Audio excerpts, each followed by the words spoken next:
The rain came in sideways across Boston that morning, smearing the glass on the 47th floor. A man in a worn raincoat stood at the reception desk of Ashford Capital Partners, a leather briefcase in his hand. Vivian Ashford stepped out between two calls, took him in from shoes to collar in under 3 seconds, and turned to her assistant. "Get him out of my office." He did not argue. He picked up the briefcase. He left. 24 hours later, Brennan Capital announced a $400 million acquisition of Hale Maritime Holdings. The briefcase he carried out had already been signed. The morning before the rain became weather, it was only water on the windshield. Daniel Hale drove east on Beacon Street with his daughter Emma in the back seat. A small bowl of cut strawberries balanced on her lap, her 8-year-old fingers careful around them like they were borrowed. The Brookline Elementary drop-off line moved slow. Daniel did not honk. He waited. When the line reached the curb, Emma reached forward and pressed something into his palm. A piece of paper, folded twice. "Open it later," she said.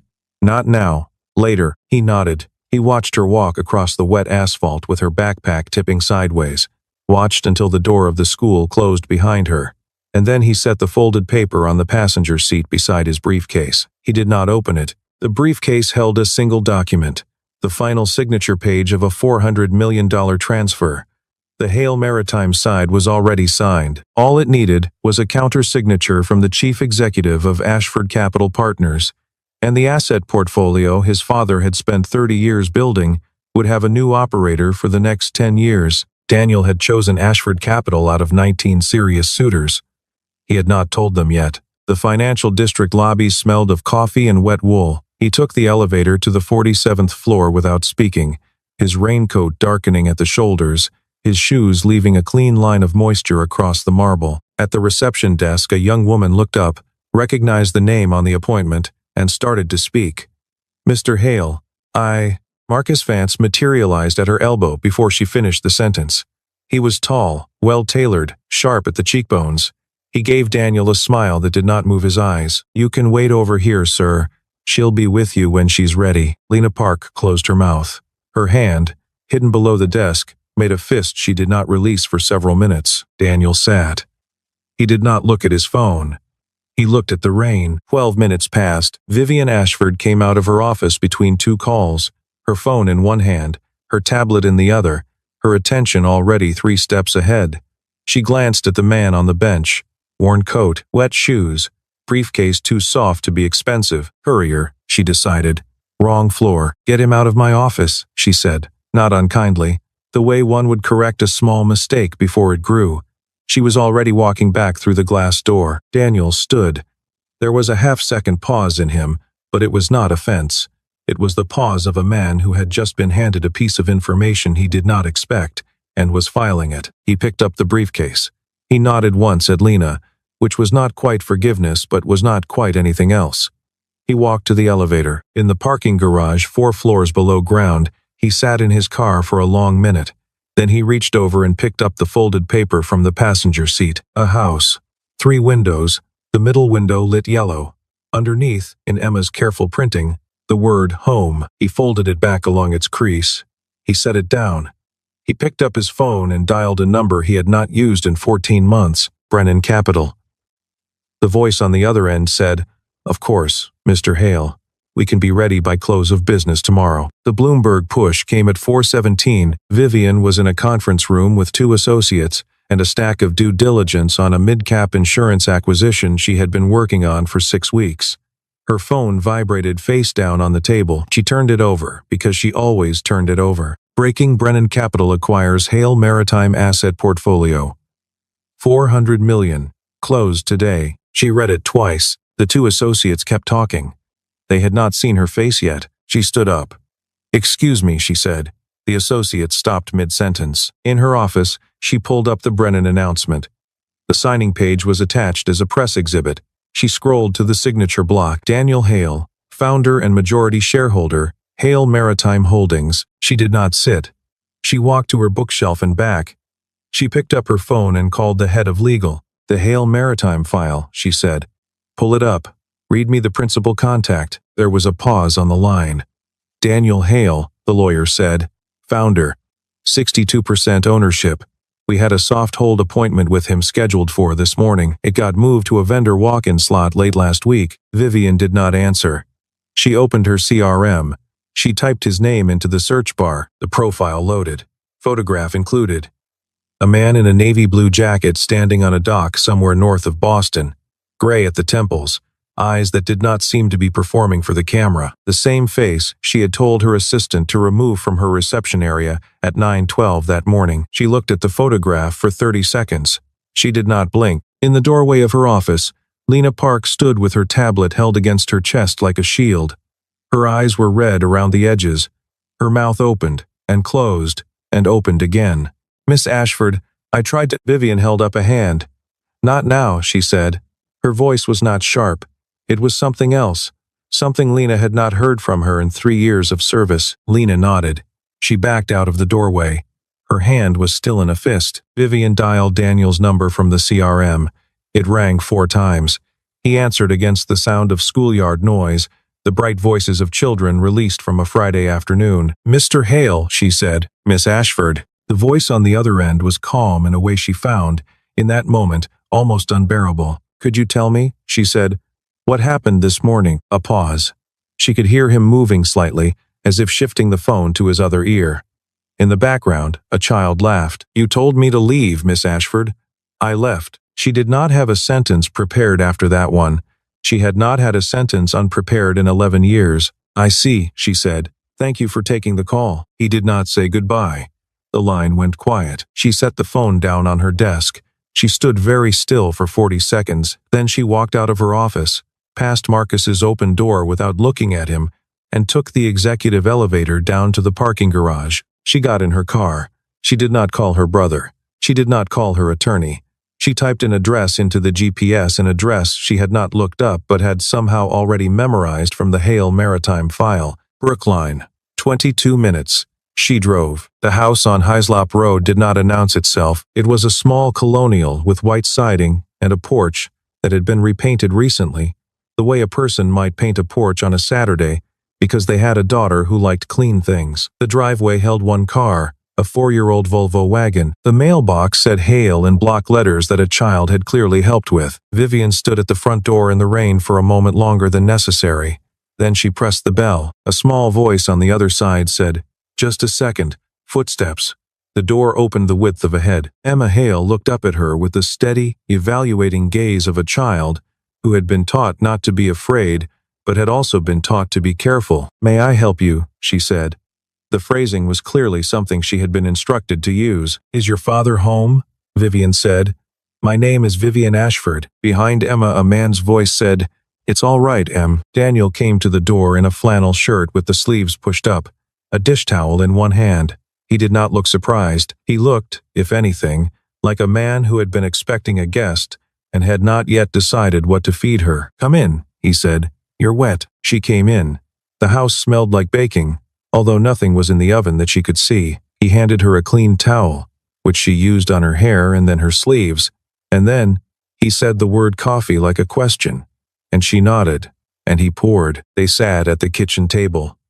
Emma had disappeared into another room. "I owe you an apology," Vivian said. The words came out the way she had practiced them in the car. They were correct. They were complete. They were also, she realized as soon as she heard them, completely insufficient. "I owe you a real apology," she said. "Not this one." He nodded slowly, like a man receiving a piece of information he was not yet ready to evaluate. "The deal is signed with Brennan," he said. "As you know, there is a due diligence window of 7 days.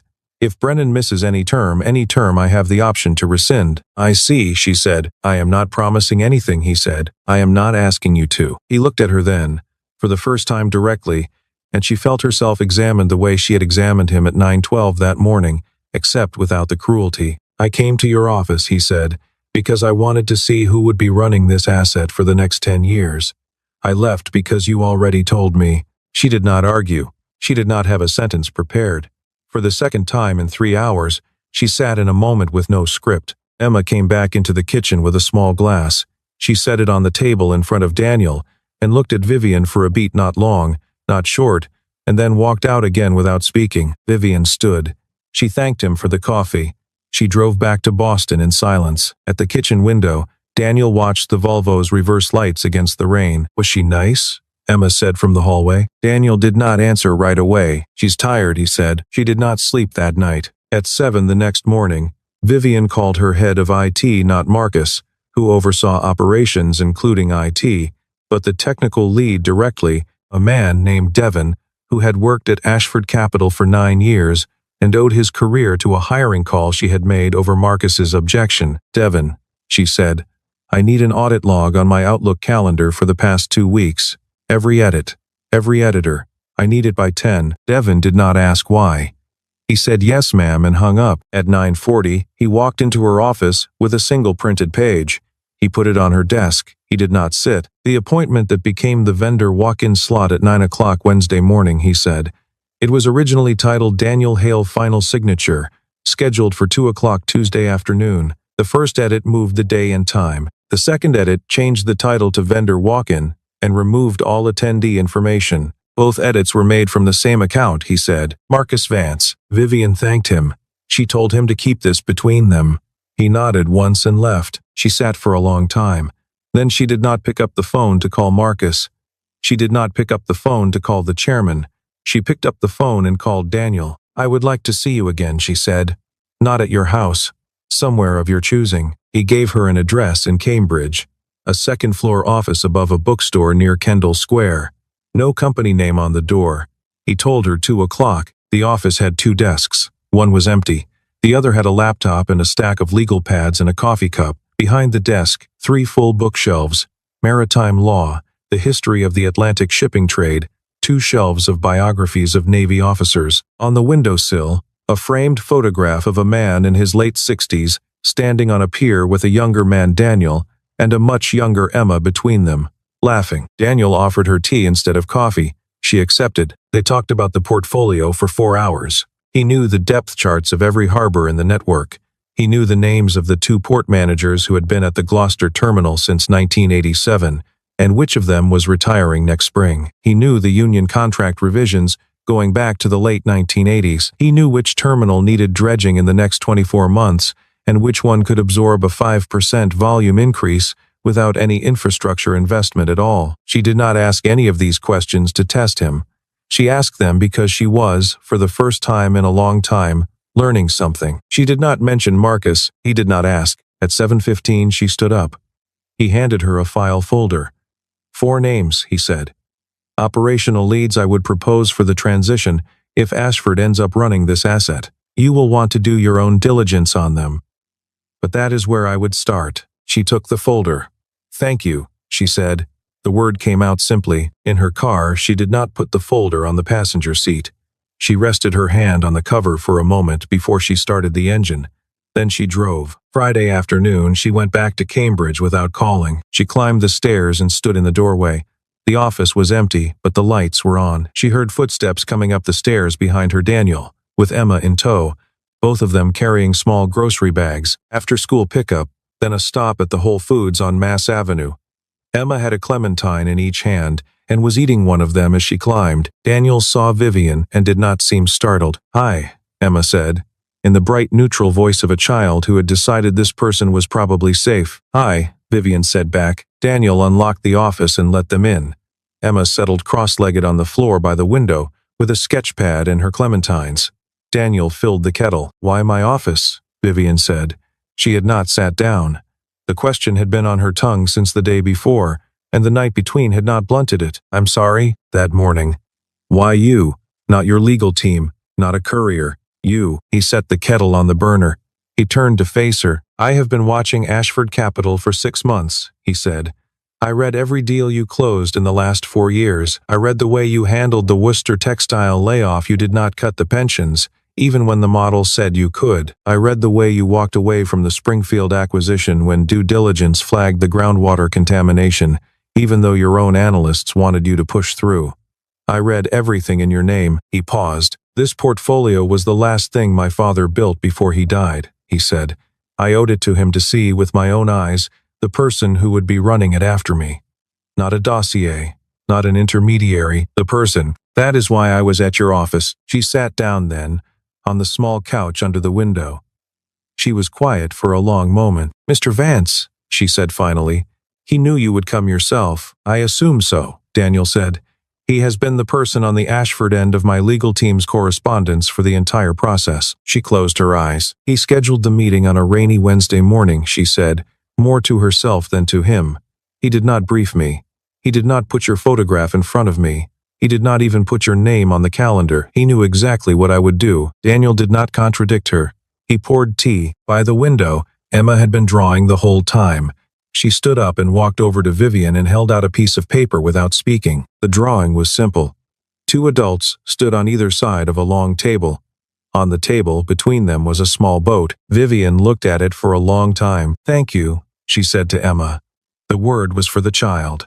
The longer silence after it was for the man. She took the drawing with her to her car. She set it on the passenger seat next to her, the way one carries something that has been entrusted.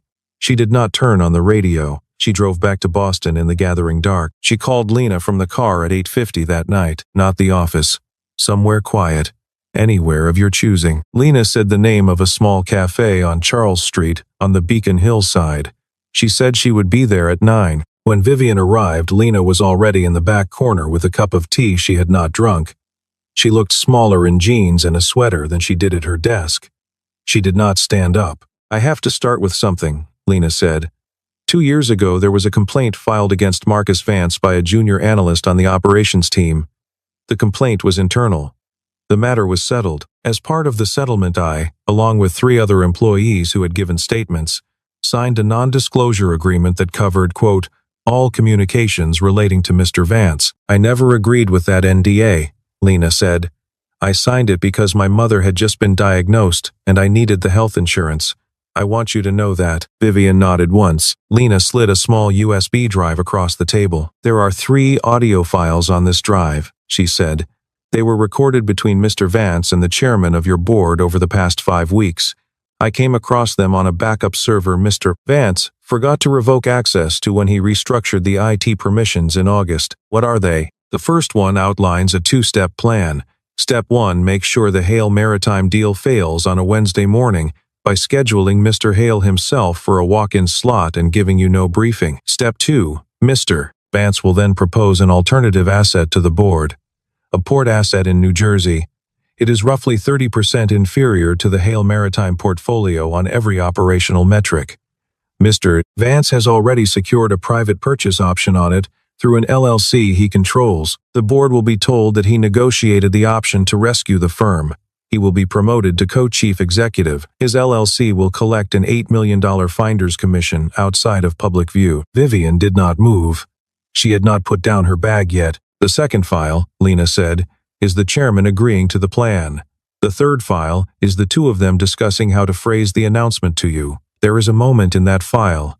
I will spare you the search where Mr. Vance says, quote, Vivian will never figure this out because she is too proud to ask. Vivian sat down. She put her bag on the floor. I am aware that my NDA does not cover whistleblower disclosure under Massachusetts law, Lena said. I am aware that I should have brought this to you sooner. I am aware of every reason I am sitting here too late. It is not too late, Vivian said. She did not cry. She had not cried in front of another person in 19 years and was not going to start in a cafe on Charles Street. She thanked Lena. She paid for the tea. She walked out into the night and dialed her personal attorney, not Ashford Capital's general counsel, who reported, through 3 layers, to Marcus. She drove home through Brookline. She slowed in front of Daniel's house at 11:06. The upstairs window was dark. A single light burned in the downstairs front room. She did not stop. She drove home. Saturday morning, the rain had finally stopped. Vivian drove to Brookline with a thin briefcase on the passenger seat and no suit. Jeans, a gray sweater, the kind of clothes she had not worn outside her own apartment in 5 years. Emma opened the door before she could ring. He is making pancakes, Emma said, with the gravity of a person reporting a serious event. Come in. The kitchen smelled like butter and a small fire. Daniel was at the stove in a faded flannel and an apron Emma had clearly chosen for him, which had a cartoon whale on the front. He nodded at Vivian without surprise. The third place at the small kitchen table was already set. I have something to play for you, Vivian said. Eat first, Daniel said. Then play. She ate. The pancakes were good. Emma told her, with deep seriousness, that the trick was buttermilk. After breakfast, Emma carried her plate to the sink, put on a coat, and went out into the small fenced yard with a sketch pad. Vivian put the USB on the table. Daniel wiped his hands on the dish towel and sat down across from her. She did not introduce the files. She pressed play. They listened to all three. 26 minutes. Daniel did not interrupt. He did not change expression. When the last file ended, the kitchen was very quiet, and a small wind moved the curtains over the sink. "I want to say two things," Vivian said. He waited. "The first is that I am not asking you to give the deal back to Ashford. I am not here to negotiate. I am here to tell you what I am going to do, because you deserve to know it before anyone else does." He waited. "On Monday morning I am going to play these files in the board meeting. Mr. Vance will be removed. The chairman will be asked to resign. I am going to take steps after that, with my personal counsel, that I am not going to ask you to participate in. That is the first thing. What is the second? The second is that I am sorry. Not for missing this, although I should have seen it, but for the morning you came to my office. I made a decision about a person in 3 seconds based on the cut of his coat. I have been telling myself for 2 days that Mr. Vance set up the conditions for that decision, and he did, but he did not make the decision. I did." Daniel was quiet for a long moment. "What do you want me to be witnessing on Monday?" he said. "The firing of Marcus, or the moment you stop owing him space in your head." The question did not have an answer she had prepared. She drank her coffee. He stood up and went to the door and called Emma's name. The little girl came in with a piece of paper in her hand. She walked over to Daniel and held it up. He bent down to look. It was a house with 3 windows.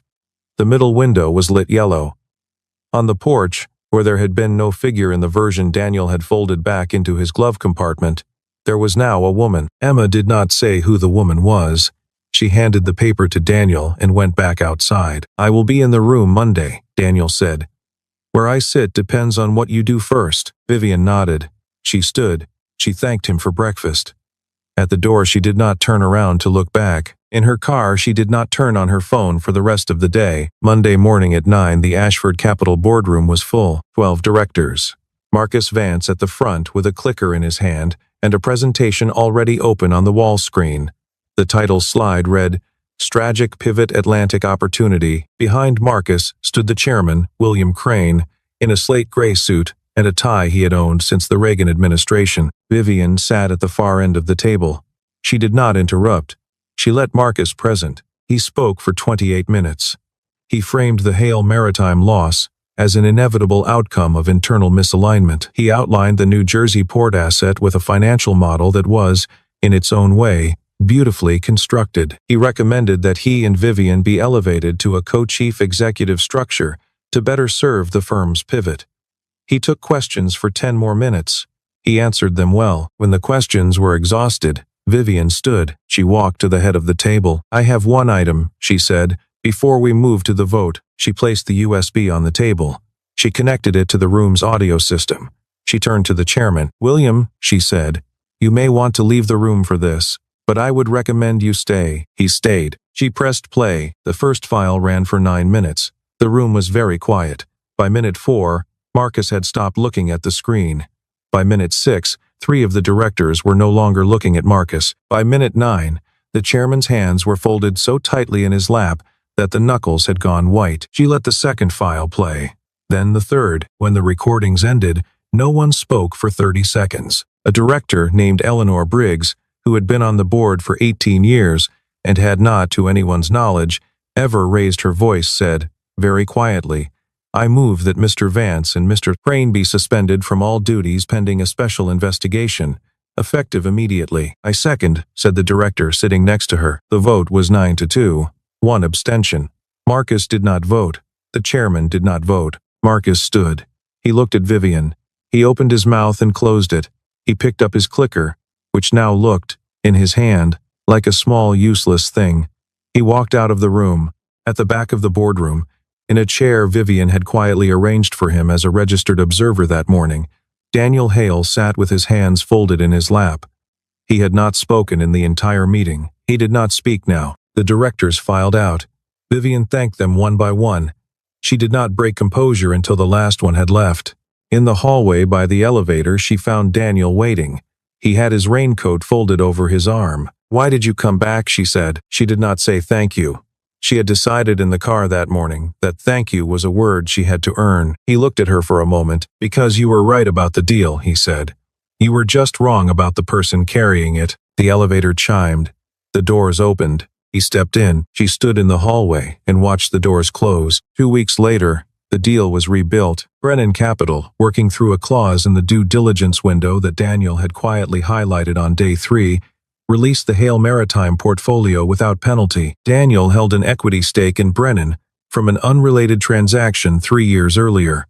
The release was not exactly a favor, but it was not one either. Ashford Capital picked up the asset at the original terms.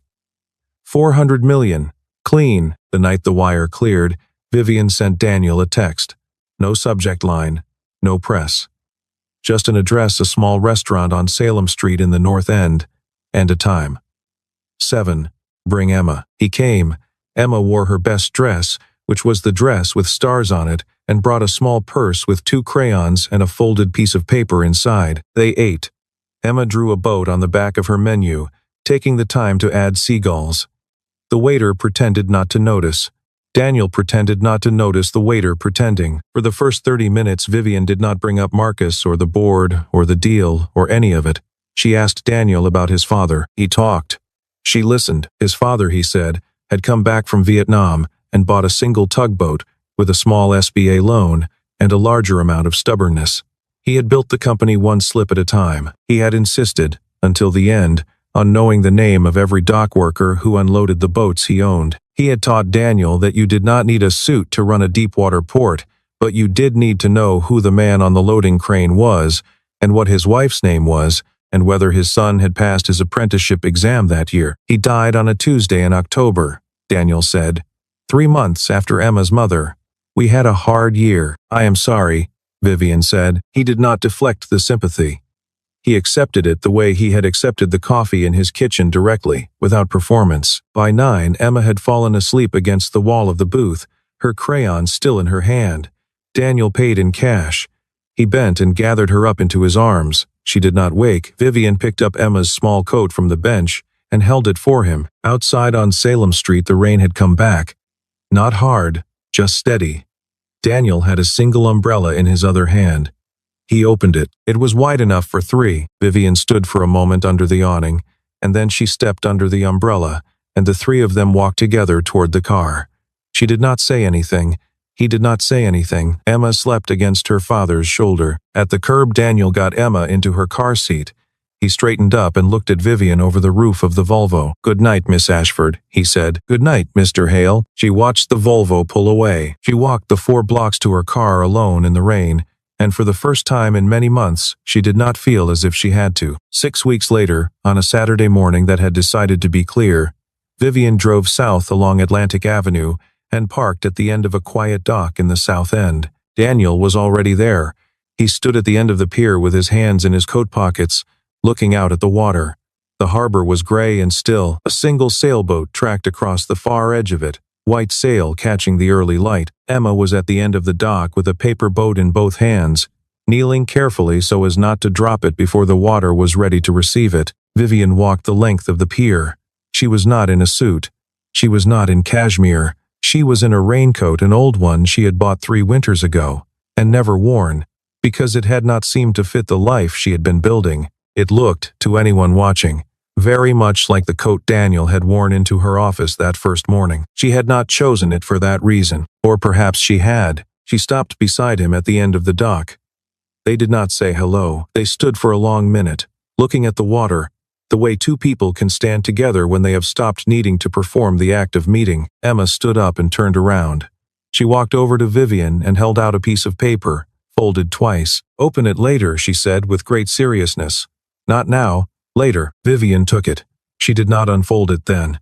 She held it the way one holds a thing that has been entrusted, and slipped it carefully into the inside pocket of her coat. Daniel watched the harbor. "My father used to say," he said very quietly, "that the harbor does not ask where you came from.